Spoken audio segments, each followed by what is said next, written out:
दोस्तों, हम हर हफ्ते बड़ी मेहनत से आपके लिए एक दिल दहला देने वाली एनिमेटेड हॉरर स्टोरी बनाते हैं। तो अगर आप हमारी यानी खूनी मंडे चैनल की कहानियां एंजॉय कर रहे हैं तो हमारे चैनल को सब्सक्राइब कीजिए और हमारी लेटेस्ट वीडियोस की नोटिफिकेशन के लिए बेल आइकन दबाना मत भूलना।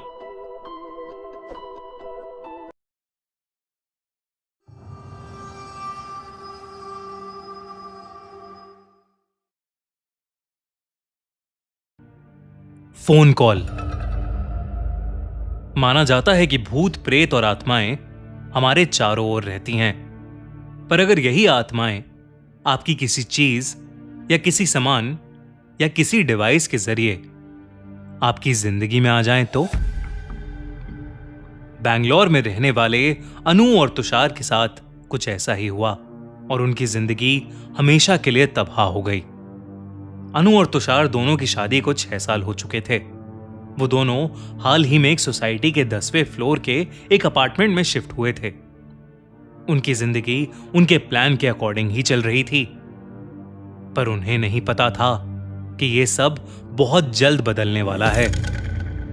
तुषार, जिसे देर रात तक काम करने की आदत थी, एक रात आधे बिखरे हुए स्टडी रूम में बैठा हुआ अपना काम कर रहा था। तभी एकदम से एक टेलीफोन की घंटी बजने लगी। तुषार ने पहले अपना मोबाइल चेक किया, फिर अपना लैपटॉप और फिर सोती हुई अनु का मोबाइल, पर वो टेलीफोन की घंटी कहीं और ही बज रही थी।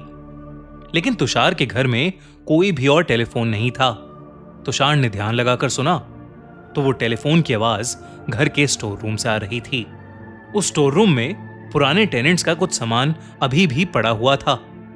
तुषार को लगा कि शायद उन्हीं के सामान में कोई चीज वो आवाज कर रही है। तुषार ने स्टोर रूम का दरवाजा खोला और थोड़ा सामान इधर उधर करते हुए देखा कि वो आवाज एक पुराने से लैंडलाइन फोन से आ रही थी, लेकिन वो फोन कहीं कनेक्टेड नहीं था। तुषार ने वो फोन उठाया। सामने से कोई आवाज नहीं आई और तुषार ने वो फोन वापस रख दिया। तुषार ने जब लैंडलाइन के छोटे से डिस्प्ले पर देखा तो उस पर लिखा हुआ था 00000000। उसे लगा कि शायद ये टेलीफोन कोई खिलौना होगा और वो वापस अपना काम करने चला गया। लेकिन अगली रात जब अनु सो गई थी और तुषार ऑफिस का काम कर रहा था तो तुषार को फिर से उस टेलीफोन के बजने की आवाज आई। तुषार को अब हैरानी हुई।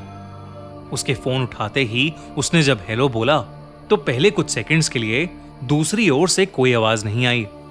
तुषार टेलीफोन का रिसीवर नीचे रखने ही वाला था कि तभी फोन के दूसरी ओर से उसे एक बूढ़े आदमी की हल्की सी रोने की आवाज सुनाई दी।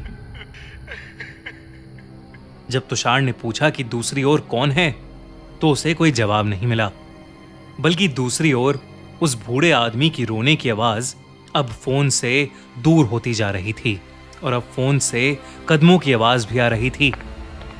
तुषार ये सब सुन ही रहा था कि तभी उसे ठीक वैसे ही कदमों की आवाज उसके लिविंग रूम से आने लगी। उसने डर के मारे जब स्टोर रूम का दरवाजा हल्का सा खोलकर लिविंग रूम में देखने की कोशिश की तो वहां उसे खाली डब्बों के अलावा कोई नहीं दिखा, पर उसे उन कदमों और उस बूढ़े आदमी के रोने की आवाज अभी भी सुनाई दे रही थी। उन आवाजों को अपना वहम समझते हुए वो किसी तरह अपने बेडरूम तक पहुंचा और अपने बिस्तर पर लेट गया, पर सारी रात उसे वो आवाजें आती रहीं। सुबह अनु उठी तो उसने देखा कि तुषार, जो सुबह सुबह हमेशा नींद में होता है, वो खुली आंखों के साथ बिस्तर पर बैठा हुआ था। जब अनु ने उससे उसकी उस हालत के बारे में पूछा तो उसका जवाब सुनकर अनु को उसकी बात पर विश्वास नहीं हुआ। तुषार की दिल की सहमति के लिए अनु ने उसके साथ पूरा घर देखा, लेकिन कहीं कुछ नहीं मिला। कहीं से कोई आवाज नहीं आ रही थी, ना किसी के कदमों की, ना ही किसी बूढ़े आदमी के रोने की। ये देखकर तुषार को थोड़ी राहत मिली, पर उसके साथ जो पिछली रात हुआ था वो उसे भुलाए नहीं भूल पा रहा था। उस रात तुषार ऑफिस से आते ही खाना खाकर सो गया। अनु भी उसके साथ ही लेट गई। लेकिन देर रात 2 बजे अनु की आंख तुषार के चिल्लाने की आवाज से खुली। अनु भागकर स्टोर रूम में गई तो उसने देखा कि तुषार वहां हक्का बक्का खड़ा था और बार बार बस यही कह रहा था, वो फोन वो फिर से बजा और इस बार मुझे वो बूढ़ा आदमी भी दिखा। तुषार की ऐसी हालत देखकर अनु को कुछ समझ नहीं आ रहा था कि वो क्या करे। तो उसने बस तुषार का हाथ पकड़ा और उसे कमरे में ले जाकर पानी में नींद की दवाई मिलाकर उसे वो दवाई देकर सुला दिया। तुषार को इस हालत में देखकर अनु ने डिसाइड किया कि वो अगली रात जाग कर देखेगी कि दरअसल रात को तुषार को होता क्या था और वो क्यों इस तरीके से बिहेव कर रहा था। अगली रात अनु ने देखा कि देर रात होते ही तुषार उठा और स्टोर रूम की तरफ गुस्से से देखने लगा। फिर उसने खुद को वहां जाने से रोकने की कोशिश की और अपने दोनों कान तकिए से बंद कर लिए। वो ये करते हुए कुछ देर और झटपटाने लगा और फिर एकदम से उठकर स्टोर रूम की ओर भागा। अनु भी उसके पीछे भागी और उसने देखा कि तुषार उस लैंडलाइन टेलीफोन को दीवार पर मारकर उसे तोड़ रहा था। और अनु के आते ही उसने वो टेलीफोन उठाया और बालकनी से नीचे फेंक दिया और एक राहत की सांस लेते हुए अनु से कहा, अब वो बूढ़ा हमें कभी परेशान नहीं करेगा। उसके बाद तुषार अपने चेहरे पर मुस्कान लिए सोने चला गया। अनु को अपने पति को इस हालत में देखकर बिल्कुल भी अच्छा नहीं लग रहा था, पर उसे लगा कि शायद उस टेलीफोन को फेंकने के बाद तुषार ठीक हो जाएगा। लेकिन अगली सुबह जब अनु की आंख खुली तो जो उसने देखा वो देखकर उसके रोंगटे खड़े हो गए। उसने देखा कि तुषार एक कोने पर खड़ा था और वो किसी को अपने से दूर रहने को कह रहा था। अनु को देखते ही वो रोने लगा और कहने लगा कि वो बूढ़ा आदमी उसे मार डालेगा। अनु ने भागकर तुषार को बालकनी के कोने से पीछे करने की कोशिश की, पर उससे पहले ही तुषार का पैर लड़खड़ाया और वो बालकनी से नीचे गिरकर मर गया।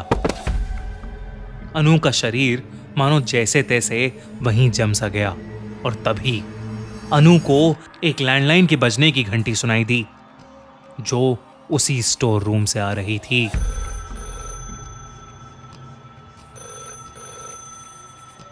अनु जैसे ही उस स्टोर रूम के अंदर पहुंची, उसने देखा कि वहां पर वही लैंडलाइन फोन पड़ा था जिसको तुषार ने पिछली रात बुरी तरह से तोड़कर बालकनी से फेंका था। उस फोन की घंटी बजती ही जा रही थी। अनु ने डरते हुए जब उस टेलीफोन का रिसीवर उठाया तो दूसरी तरफ से एक रोने की आवाज आई जो किसी और की नहीं बल्कि उसके पति तुषार की थी। अगर आपको ये वीडियो अच्छी लगी तो हमारा चैनल खूनी मंडे सब्सक्राइब करना बिल्कुल मत भूलना।